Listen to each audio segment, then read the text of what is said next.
Gianni, ano nangyayari sa'yo?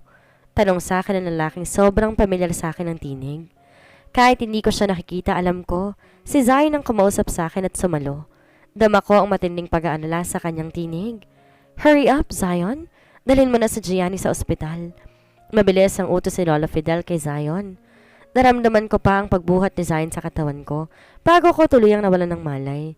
Nang pagbalikan ako ng aking malay, nakahiga na ako sa hospital bed at nasa tabi ko si Zion na nakahawak sa isa kong kamay.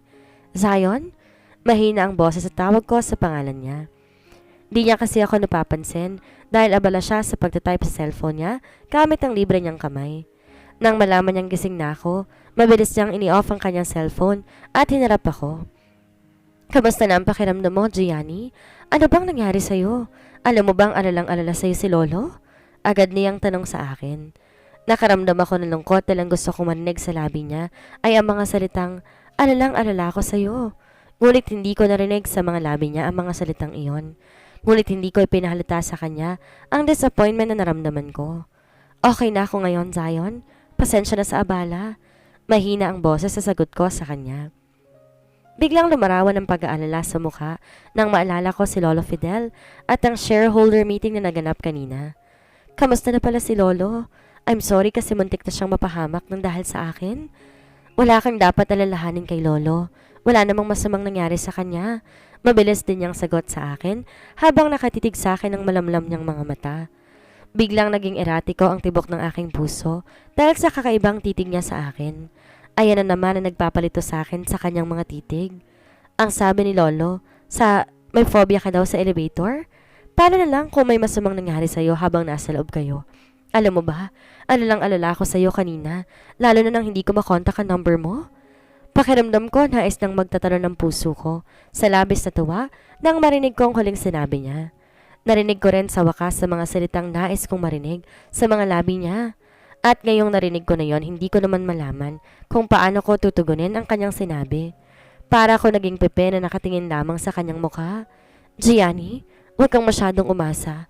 Yung puso mo rendahan mo't baka sa bandang huli, ikaw pa rin ang masaktan. Paalala sa akin ng muling tinig sa aking isip. Nais kong mapasimangot dahil sa tinig na iyon. Masaya na sana ang mood ko kaso panira naman ang tinig na iyon. Gianni's POV. Hindi lang naman ako nagtagal sa ospital dahil isang oras pagkatapos kong magising ay nagpa-discharge na rin ako. Maliban sa medyo nang hihina pa ako, ay wala naman akong naramdamang masama sa aking katawan, kaya hinaan ako ng doktor makalabas ng ospital. Katahimikan ang bumabalot sa loob ng kotse habang nagbabiyahe kami pauwi sa bahay ni Zion. Gusto ko sana siyang tanungin tungkol sa resulta na nangyaring botohan, ngunit nag-aalangan akong magtanong sa kanya. Natatakot akong malaman na nagtagumpay ang ibang shareholders na patalsikin siya sa kanyang pwesto. Kaya't sa halip na magtanong, natahimik na lang ako sa kinaupuan ko. Ngunit tila si Zion ang di nakatiis, kaya siya ang bumasag sa katahimikan sa pagitan namin. Bakit di mo sinabi na may phobia ka pala sa pagsakay ng elevator, Gianni? Tanong niya sa akin, habang manakanak ang sumusulap sa akin sa salamin. I'm sorry. Wala naman kasi akong balak sumakay ng elevator, kaya hindi na ako nag-abalang banggitin pa sa'yo ang tungkol sa bagay na yan. Nang time na sinamahan ko si Lolo Fidel papunta sa kumpanya ninyo, nawala sa isip kong tiyak sasakay kami ng elevator, lalo pa nga't naka-wheelchair siya. Paliwanag ko kay Zion. Huminga ako ng malalim. Nilakasan ang aking loob para magtanong sa kanya tungkol sa bagay na nakadagan sa aking dibdib. Ano nga palang nangyari sa meeting? Nagtagumpay ba sila na maalis ka sa posisyon mo? Sa tingin mo ba kaya kong alisin ng mga taong yun sa aking pwesto? Nakataas ang kilay na tanong din niya sa akin. Biglang nagliwanag ang aking mukha. Sumilay ang isang matamis ng ngiti sa aking mga labi nang marinig kong sinabi niya. Ibig sabihin, nabigo sila sa masamang bahalak nila sa iyo. That's good to hear. Tila may mabigat na bagay ang naalis sa aking dibdib. Bigla kasing gumaan ang aking pakiramdam. Sabi ko na nga ba, hindi ang katulad ni Zion ng klase ng tao na madaling matatalo ng mga kaaway niya. Si Tito Juno ang may pakana ng shareholders meeting na naganap. Iniisip yata niya na kapag maraming shareholder ang bumoto sa kanya, magagawa niya akong paalisin sa aking posisyon at mapapalitan ako bilang bagong CEO. Nakalimutan yata yan na ako na si Lolo, ang pinakamalaking shareholder sa kumpanya. Pagkukwento ni Zion sa tonong normal na nakikipag-usap lang sa isang kaibigan. Mabutit hindi sila nagtagumpay. Tiyak makakaapekto sa kalusugan ng lolo mo, sakaling nagtagumpay silang paalisin ka sa pwesto. Masaya ang tono ng aking boses. Wala na kasi ang pag-aalalang nararamdaman ko kanina. Sa susunod, huwag mong pilitin ng isang bagay kung alam mo na hindi makakabuti sa'yo para hindi ako masyado nag-aalala sa'yo. Ani Zion, sa seryosong mukha, ngunit masuyo naman ang kanyang boses. Hindi ko mapigilang mag-assume na may mararamdaman din siya para sa akin. Kasi kung wala, hindi siya magpapakita na sobrang pag-aalala sa akin. Bahagyang umiti ito at tumango lamang ako sa kanya. Hindi na ako nagsalita pa, pero hindi ko alam kung anong isasagot ko sa kanya. Pagdating namin sa bahay, nauna akong pumasok sa loob kaysa kay Zion dahil pinarada pa niya ang kotse sa garahe. Hindi ko inaasahan na sasalubungin ako ni Karen ng isang malakas na sampal. Yan ang bagay sa'yo. Kung hindi mo dinala si Lolo sa kumpanya, hindi siya matutrap sa elevator. Paano kung may masamang nangyari sa kanya? Galit na sigaw niya sa akin. Sa sobrang pagkabigla ko, hindi agad ako nakapag-react sa ginawa niya. At maging sina Lolo Fidel at Tita Alona ay halatadong nabigla rin sa ginawa ni Karen. Si Zion naman eksaktong papasok sa pintuan, kaya naabutan niya ang ginawa sa akin ni Karen. What do you think you're doing, Karen? Bakit mo sinampal si Gianni? Galit na tanong ni Zion kay Karen. Nilapitan niya ako tinila papunta sa kanyang likuran na tila ba pinoprotektahan niya ako sakaling magtangka ulit si Karen na sampalin ako. Ipagtatanggol mo pang babaeng yan, Zion? Nilagay niya sa panganib ang buhay ni Lolo tapos kakampihan mo siya? Mas mahalaga ba sa'yang babaeng yan kaysa buhay ni Lolo? Galit na sigaw ni Karen kay Zion. Huwag mo akong pagtaasan ng boses dahil hindi mo ako alipan, Karen. At baka nakakalimutan mo, ako ang apo ni Lolo at hindi ikaw. Kaya kung sa ating dalawa, ako ang masigit na nag-aalala sa kanya kaysa sa'yo. Madilim ang mukhang tugon ni Zion. Pilit pinipigilan ng galit, lalo pat nakatingin sa amin si Lolo. I'm sorry, Zion.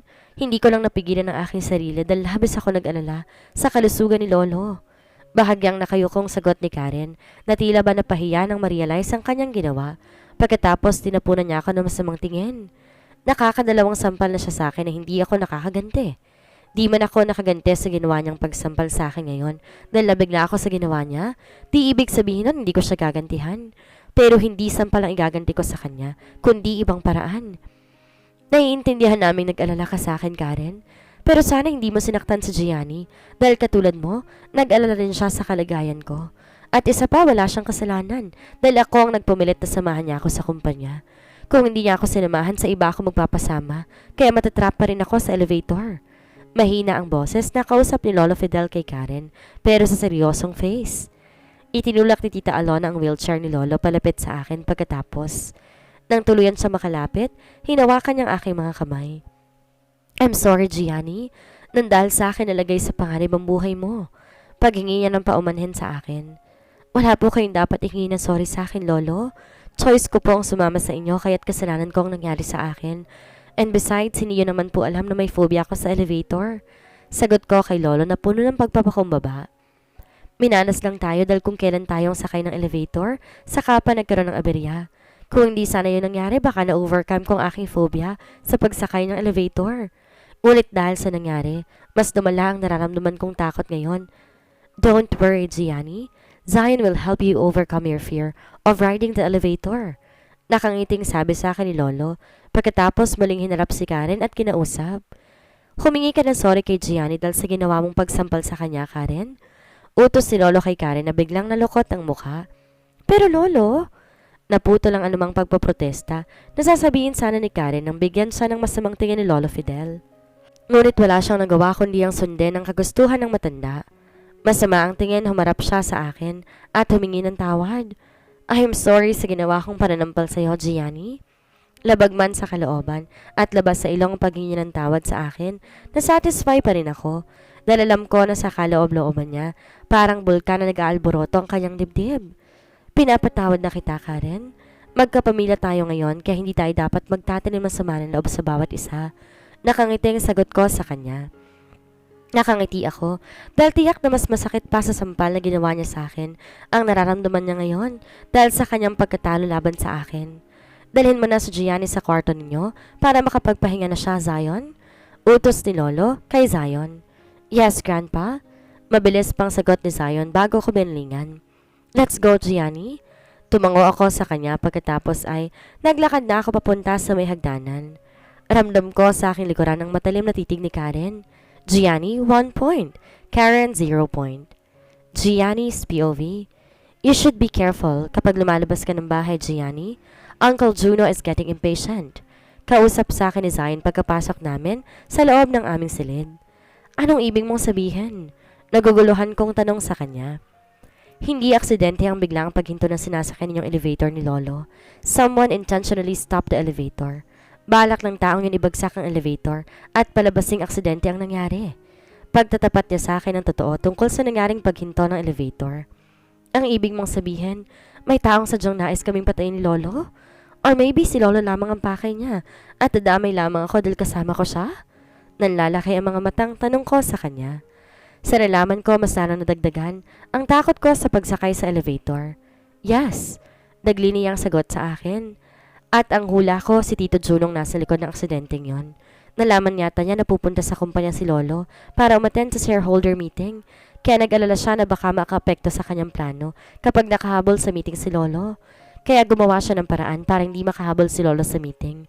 Pero hindi ko inaasahan na yung paraang gagawin niya. Handa siyang pumatay ng tao para lang mapasa kanyang pamamahalan ng kumpanya. Nagtatagis sa mga ngipin na dugtong pa niya. Paano mo naman nalaman na ang tito mo ngang nasa likod ng aksidenteng yon? At saka alam ba ni Lolo ang tungkol dito? Nababahalang tanong ko sa kanya. Mabilis na umiling si Zion. Hindi dapat malaman ni Lolo ang tungkol dito, Gianni. Ang alam lamang niya si tito ang nagplano ng meeting at gusto nitong mapaalis ako bilang CEO. Ayokong nang dahil sa pangyayaring to may mas mapaaga pa pagkawala niya sa mundo, lalo pat hindi pa ako isang acting CEO lamang, kundi isa ng tunay na CEO ng Harrington Conglomerate. Gusto kong makita niya kung paano kong mas palalaguin ang kumpanyang pinaghirapan niyang palakihin kasama ng mga magulang ko. Nakita ko ang lungkot sa kanyang mga mata habang nagsasalita. Dama ko na sobrang mahal niya si Lolo Fidel at kapag tuluyan na tong kinuha ng may kapal, tiyak labis siyang masasaktan. Bugso ng simpatya at sariling damdamin ko para sa kanya, hinawakan ko ang dalawa niyang kamay at binigyang pensil. Huwag kang mag-alala, Zion. Hinding-hindi malalaman ni Lolong totoo tungkol sa nangyaring aksidente. Pangako ko sa kanya. Pero sigurado ka ba na tamang hinala mo na ang tito mong nasa likuran ng aksidente? Paano kung nagkakamali ka lang ng hinala? Tiyak na masasaktan si Lolo at mas lalong magagalit sa iyong tito mo kapag nalaman niya na siyang pinaghihinalaan mong may pakana ng aksidente. I am sure totoong hinala ko, Gianni. Isa sa mga employees ng kumpanya ang nakakita na bago mangyari ang aksidente, kausap ni Tito Juno sa labas ng building ang lalaking pumasok at nagpatulog sa mga taong nagtatrabaho sa control room ng elevator. Nakita ng employee may iniabot na puting envelope si Tito sa lalaking yon at siguro perang laman ng envelope na yon. Paliwanag ni Zion habang nakakuyom ang mga kamao. Kung may tao pala na maaaring maging witness laban sa tito mo, bakit di mo siya ipahuli sa mga pulis? Napakadelikado niya palang tao. Baka hindi lang yon ang gawin niya sa'yo at kay Lolo. Nag-aano lang wika ko sa kanya. Hindi sapat ang ebidensyang yon, Gianni. Pwede niyang i-deny ang paratang sa kanya, lalo pat wala namang kuha ng CCTV tungkol sa nangyaring pag-uusap nilang dalawa. Kaya dapat mag-iingat ka rin kapag lumalabas ka ng bahay dahil natitiyak ko ang pupinteriyahin ng mga taong mahalaga sa akin. Napatitig ako sa kanya na marinig ko ang mga huling salitang kanyang sinabi. Pupuntiryahin ng kanyang tito ang mga taong mahahalaga sa kanya. So ibig sabihin mahalaga rin ako sa kanya. Tila nais lumundag ang aking puso sa tuwa dahil sa aking nalaman. Natutuwa ka pa sa nalaman mo, gayong malalagay sa panganib ang buhay mo? Nababaliw ka na ba, Gianni? Singit ng munting nasa loob ng aking utak. Ang tinig na ito'y panina ng nararamdaman ko, kaya't malakas kong ipinilig ang ulo para agad maglaho siya sa aking isip. Bakit kailangan ko ring mag-ingat? Hindi ba't sabi mo ang mga taong mahahalaga lamang sa'yo ang kanyang pupuntiryahin? Tanong ko sa kanya. Gusto ko kasing marinig sa kanyang mga labi na sabi niya sa aking mahalaga rin ako sa kanya. Silly. Siyempre dapat mag-ingat ka rin dahil alam niyang asawa kita at di ako magpapakasal sa taong hindi ko mahal. Kaya iisipin niya mahalaga ka rin sa akin. Di naman niya alam ang tungkol sa ating contract marriage. Mabilis na sagot ni Zion. Biglang naglaho ang sayang nararamdaman ko dahil sa kanyang sinabi. So hindi pala totoo na mahalaga ako sa kanya? Pasimpleng binitawan ko ang mga kamay niya na nanatiling nahawa ko pa rin. Dapat ko bang sabihin sa kanya na hindi ako mahalaga sa'yo? Dahil ang totoo, kaya lamang tayo nagsasama bilang mag-asawa ay dahil sa napagkasundoan nating kontrata? Para ba hindi niya pagtangkaan na masama ang buhay ko? Nakangiti kong sabi sa kanya. Pilit tinatago ko sa kanyang disappointment na nararamdaman ko, kaya idinaan ko na lang sa pagbibiro ang nais kong sabihin sa kanya. You are important to me, Gianni. Hindi ako magpapakasal sa isang babae kung hindi siya mahalaga sa akin. Seryosong mukhang sabi ni Zion. Mukhang natunugan yata niya na na-disappoint ako sa kanyang huling mga sinabi. Of course, mahalaga ako sa'yo. Dahil sa akin nakasalalay ang kaligayahan, Lolo, hindi ba? Nakangiti pa rin sagot ko sa kanya. Para akong baliw na nakangiti kahit wala namang nakakatawa, habang si Zion naman seryosong mukha. Listen to me, Gianni. You! Hindi niya na ituloy ang kanyang sasabihin dahil biglang nagring ang kanyang cellphone na nasa loob ng kanyang bulsa. I'm going to answer this call. Sabi niya matapos tumayo at tukutin ang cellphone sa kanyang bulsa. Lumabas siya ng silid namin para makipag-usap sa taong tumatawag. Bakit pa niya kailangan lumabas sa aming silid? Masyado bang confidential ang tawag na yon at hindi ko pa pwedeng marinig? Nakasimangot at tanong ko sa aking sarili. Sa halip hintayin ko ang pagbabalik niya, ay lumabas ako ng silid namin. Pupuntahan ko si Lolo para kamustahin ang kanyang kalagayan. Tiyak na nalulungkot din siya ngayon dahil alam niya na ang anak niyang nais magpatalsik sa kanyang apo bilang CEO ng kumpanya. Malapit na ako sa silid ni Lolo nang makasalubong ko si Karen na tila galing din sa kwarto ng matanda. Saan ka pupunta, Gianni? Magsisip-sip ka ba ulit kay Lolo na parang linta? Nangiinsultong tanong niya sa akin. Ikaw, galing ka sa kwarto ni Lolo, di ba?